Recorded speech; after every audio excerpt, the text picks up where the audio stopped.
Welcome to the College Admission TV podcast. Join us for insights from education leaders on today's academic landscape. We are excited to have as our guest Dr. Kevin Osborn, Vice President of Enrollment Management of Oklahoma Wesleyan University in Bartlesville, Oklahoma. Where did you grow up? No, Kansas is home for me. So I grew up in Kansas, but I spent some time in Kentucky and back in Kansas and then California before coming here. Okay. Where in Kansas did you grow up? Wichita is home base for us. Okay. Is it a little too early to talk about basketball season? Not at all.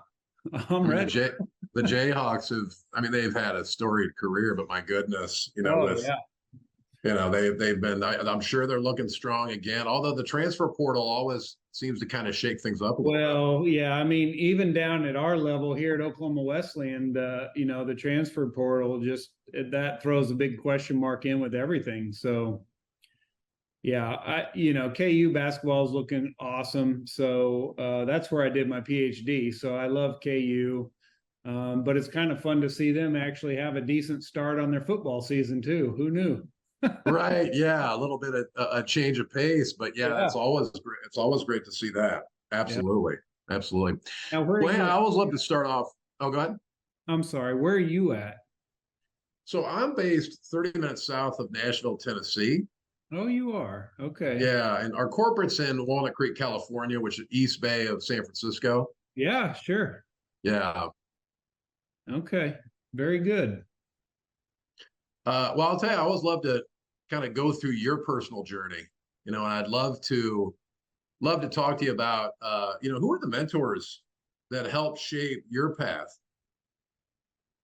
Yeah. So I feel fortunate to have had good people put in my path. I never thought I would end up in higher education for sure.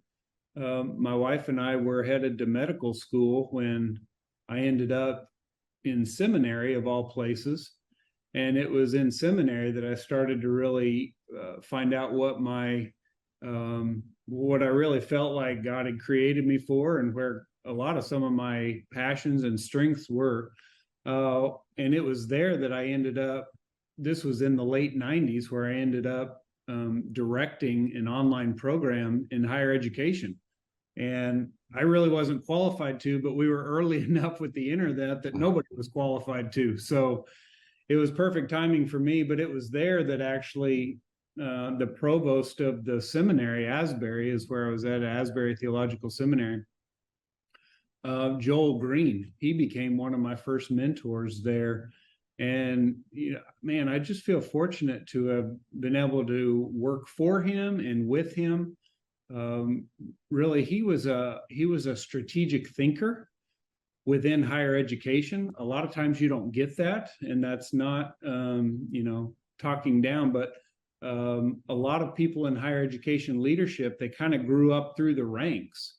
And what I'm finding today is that isn't always sufficient. You need people who are organizational leaders and who are strategists. And Joel was one of those for me. And also a guy there named Ken Boyd. Ken was the Dean of Information Services, and he was really, he was a creative innovator within higher education. And that was really the first time that I saw somebody who was thinking outside of what was normally considered appropriate and the way things worked. And it was just a lot of fun to work with those two guys. And there were other people there as well. I saw a lot of that at Fuller. So when I went to Fuller, and I actually went to Fuller because Joel Green, who was at Asbury, he's the one who got me to Fuller. But I had a provost there named Doug McConnell. And a lot of wonderful things about people who are in California is they're innovative thinkers. So that's not uncommon. When there's a problem, they go after it and they learn how to solve it and they think creatively. And so I learned a lot of that from Doug, and a lot of empathetic leadership I learned from Doug. So, I don't know. Those are some names that come to mind within enrollment. So one of the reasons that I came to Oklahoma Wesleyan was for enrollment management. And one of my mentors there was Tim Fuller. And Tim was just really a giant in the field of especially Christian higher ed. So he was just a real good friend to me. And while I never worked for Tim, and didn't know him very long. He unfortunately passed just a few months ago. But Tim was at Houghton for 2.5 decades, and really watched Houghton's enrollment just grow and grow and grow over the years, and just became kind of an elder statesman, if you will, of the field of enrollment. But just a kind-hearted person who understood organizational leadership and looked across the organization, which really helped me understand these things. Well, it's fun. You touched upon some commonalities there. We've had the great fortune of interviewing Kevin Brown from Asbury, the president there, and also Houghton College, Wayne Lewis as well. Yeah, Wayne, sure. Yep. Yeah, and my grandfather went to Houghton. Oh, really? Many years ago. So I had to just tie that in as well. Yeah, no, that's great. And I think Kevin, he's at the university where I'd spent my time all at the seminary. So okay. Yeah, that's a unique those are two unique institutions because they're not the same. And it used to be that little 2-lane road there south of Lexington. It was very, very wide. The two institutions didn't do a lot together. So I don't know Kevin, and I know a couple of people at the university, but I spent all my time at the seminary. Okay. Well, I'll tell you, that leads to my next question around, just the competition.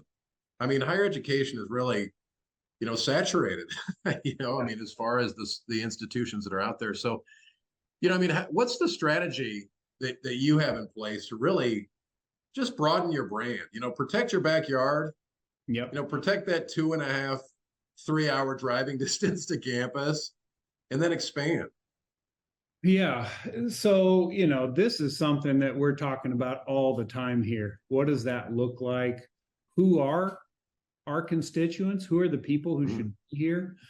Those are hard questions because, like you say, there are a lot of times you'll be driving down the interstate and it feels like you could just throw a rock every 10 miles and hit an institution that's very similar to ours, right?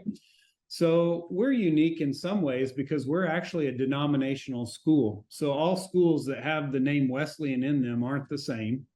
So we're actually one of 4 here in the United States that are part of the Wesleyan denomination. So our sister schools would then be Houghton, we mentioned, and Indiana Wesleyan, and then Southern Wesleyan. So the 4 of us here in the United States are sister schools. We also have a Canadian school that's a sister school as well. But so we really are focusing on building strong connections within our denomination. So our president likes to say, we remember what our middle name is. And so since he came about 5 years ago, he's really been focused on building those bridges. And so we focus on that as well. And so that's been a real close connection for us, is just that denominational connection. And then from there, we really lean into a lot about, I hate to use terms like conservative, but we really do lean into our kind of biblically based, the historic Christianity and who we are. That's really who we are. So we really focus on that. So we're looking for people who not only want to be well prepared for the job when they leave here, because we want the students to come and we want to prepare them for a job. They'll be well prepared, but we really also want them to be well formed for a vocation when they leave here. So a big thrust that we've been building over the last 4 years is this whole thing we call PATH, which is getting our students well understand when they come here, how did God create them? So what are their strengths? What are they interested in? How are they feeling that God's maybe leading them not only towards a job, but what's your vocation? Where are you really feeling drawn towards in life? So Man, internally, we're just really building our systems so that students are engaging these kind of conversations, and we're preparing them not only to get a job through internships and other opportunities before they leave here, but really, how are they feeling about, what are their strengths in life, and where do they want to go and serve when they leave here? Well, and how, do you have a large percentage of first generation students? We don't have a large percentage. I would say we're in the single digits still, but it's not uncommon. Yeah.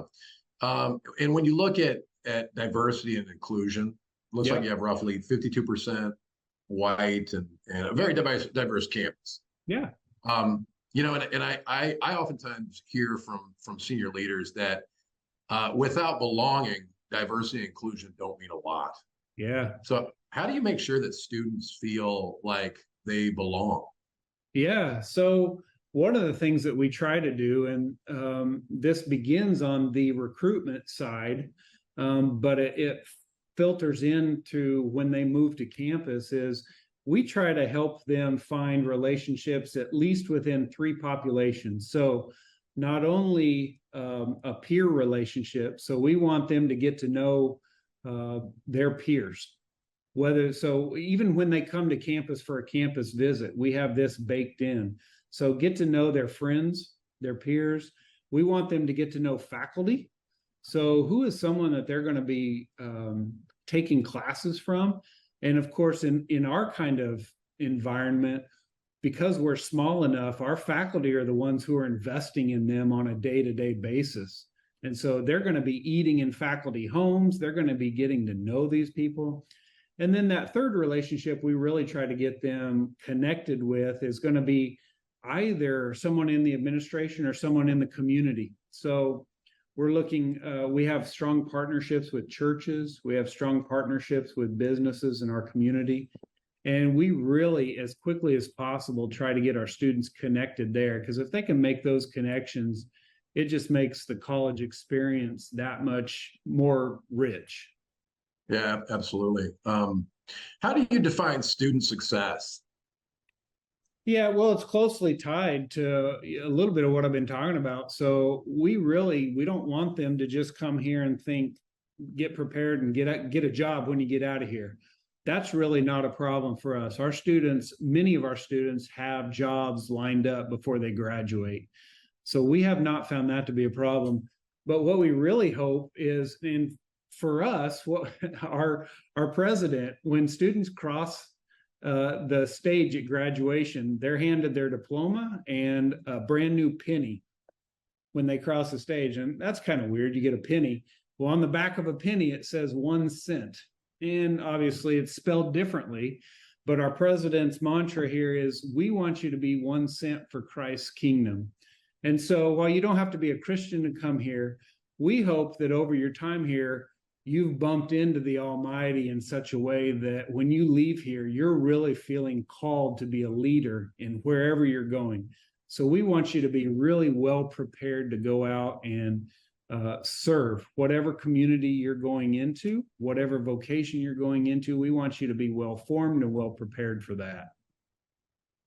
So as a private institution, how do you make sure that parents and families understand the affordability side? Yeah, that's a hard one, because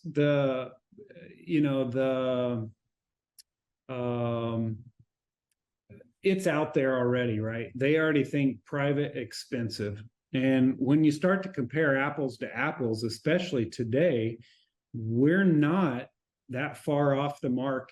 If not, many times we're less expensive by the time you apply scholarship and everything else to what they'll get even at state schools.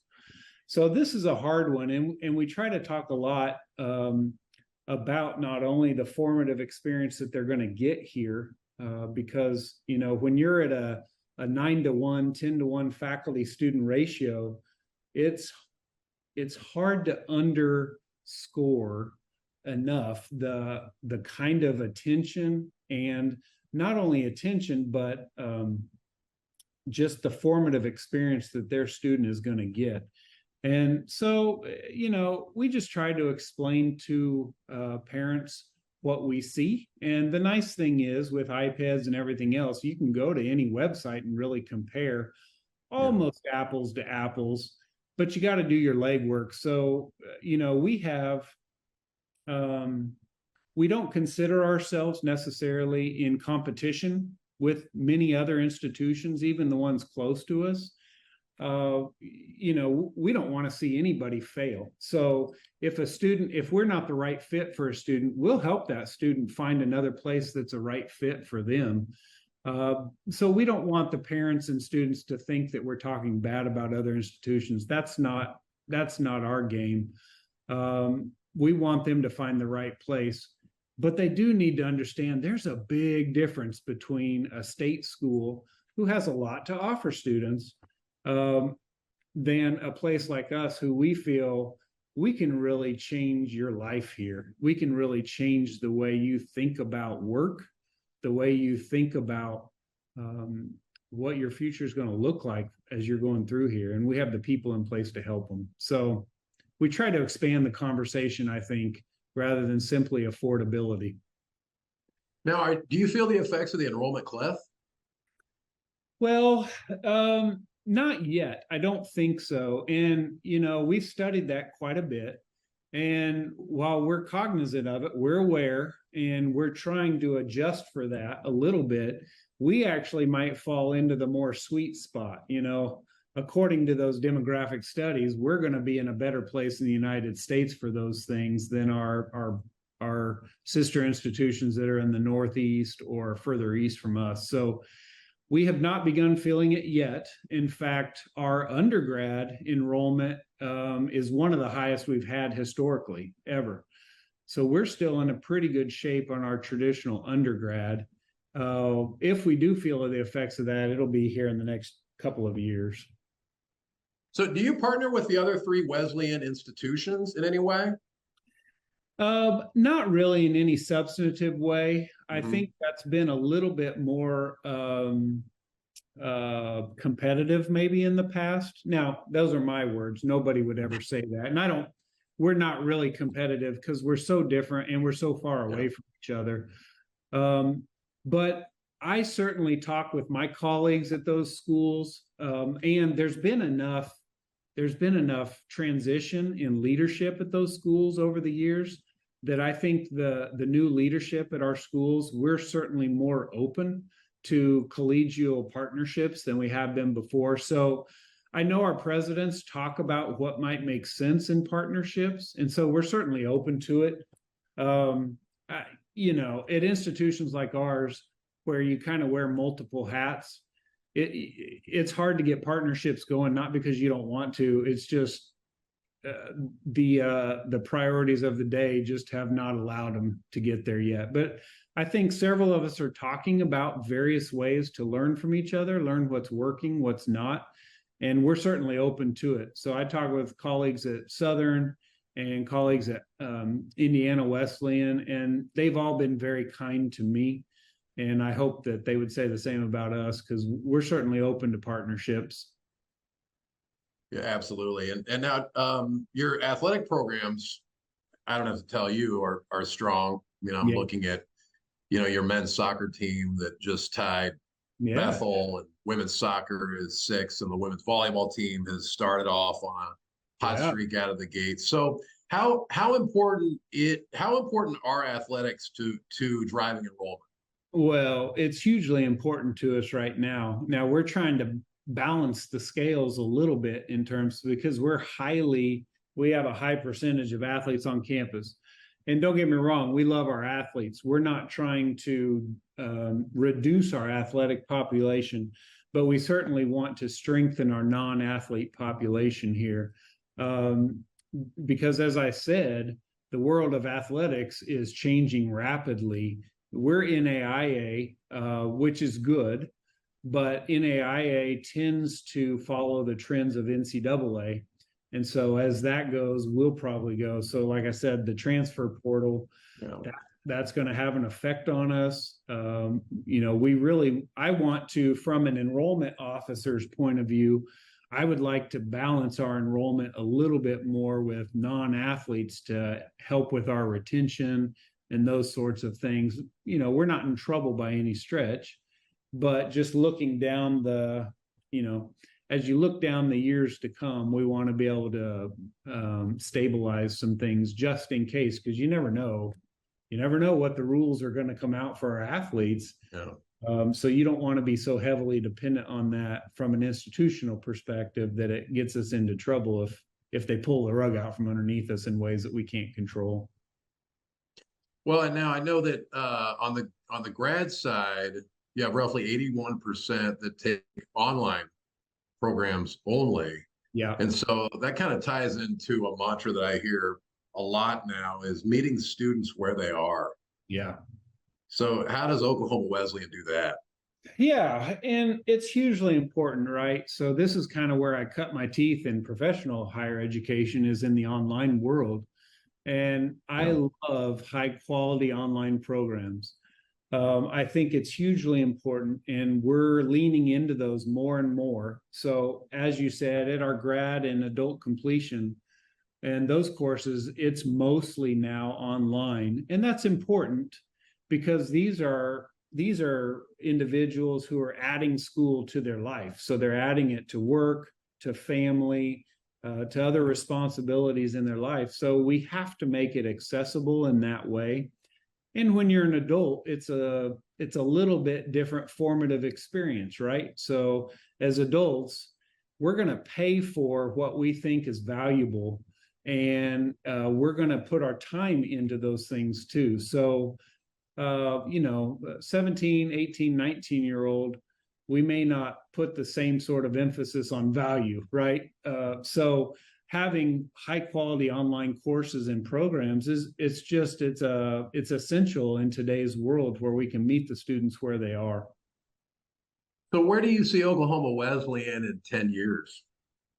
Well, I see us with probably more focused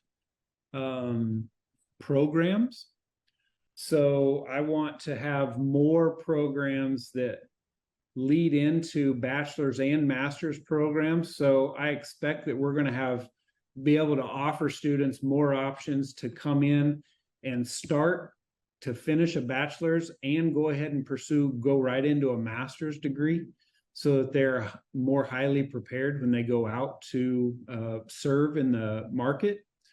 And I see us with more partnerships. So we're leaning into a little bit more on the professional certifications. And so we're starting the conversations out there in the marketplace with businesses so that we can partner and serve them a little bit better than we may have been able to in the past. So we want to be a resource to the community. We want to be, and frankly, with online, our community doesn't necessarily have to be in our geographic region. It can be anywhere. And so we're looking for those partnerships. We're looking for ways that we can serve not only the church, who is probably our core constituency. We want to serve the church, but then expand that to other places that are looking for ways that we can serve them and serve them well. So those are ways we're looking to expand. Yeah, no, absolutely. And how big are campus visits and campus tours? Ask me that again. I missed that. Sorry. No, I was just going to say, how impactful are campus tours? Oh, it's without a doubt. In fact, one of the first things that I did coming here was redo how we did campus visits. I hired a person specifically for that. We rebuilt our entire system. It's hugely important. If we can get people to experience not only this place, which is really, it's an untapped gem. And I keep looking around here thinking, man, more people need to know about this place. It's a really phenomenal campus that not very many people know about. We need to make ourselves known more. But when we have families come on campus and visit, one of the things that I spent my time doing is when students decided they were coming here, I would spend my time walking around and finding the new students and asking them why they came here. And the number one answer I still get to this day after 3 years is, it's the people. And the people here are just so kind and they love it here. So to get them on campus is just, we do everything we can to. We partner with different people to help pay and help get people to campus. So if we have constituents around the state or around the country who just can't afford to get here, we look for ways that we can help partner with them to get them here. So that's a long answer to, it's hugely important because it's not so much about the beautiful buildings or just walking around campus and the little lake we have in the middle of campus. It's about being able to bump in and begin those relationships with the wonderful people that we call Oklahoma Wesleyan. Yeah, absolutely. And you spoke about the fact that you're that gem that you want more people to know about. So, how do you go about looking, beyond that 2.5, 3 hour drive and looking, into different states? How do you get the word out? Yeah, it's hard today. So for us, there's a lot of ways. And so one of the things that's hard for me in this is that I'm not a marketing person. I'm not a professional marketer. So I'm constantly looking for ways to build relationships. So one of the ways we do is through alumni. And our president is really starting to lean into this. So here, in fact, I was just appointed as our senior vice president to be the internal chief operations officer here at Oklahoma Wesleyan, so that our president can go out for this very reason and start building relationships through our alumni with communities around the country where our alumni are. So I think for us, in a place that is really, we have to pay attention to the resources that we have available to us. And so we can't just spend, $30 million on marketing and just spam the United States. So we have to be real intentional. And I think building those relationships through where our alumni are now. And for us, that's kind of everywhere west of the Mississippi. We have a lot of alumni serving in churches, running businesses. And a lot of those alum, their kids have come to school here. Their grandkids are now here. So we're leaning into those relationships and trying to find where those people are so that we can get out there and start building those relationships. Well, Dr. Kevin Osborn, hey, thank you so much for your time today. We really appreciate it. Yeah, thanks, Brad. It's great to talk with you. I really appreciate this time. Absolutely. Enjoyed this episode of the College Admission TV Presidential Podcast. Stay tuned for our next episode, where we'll bring you another insightful conversation with a distinguished leader in higher education.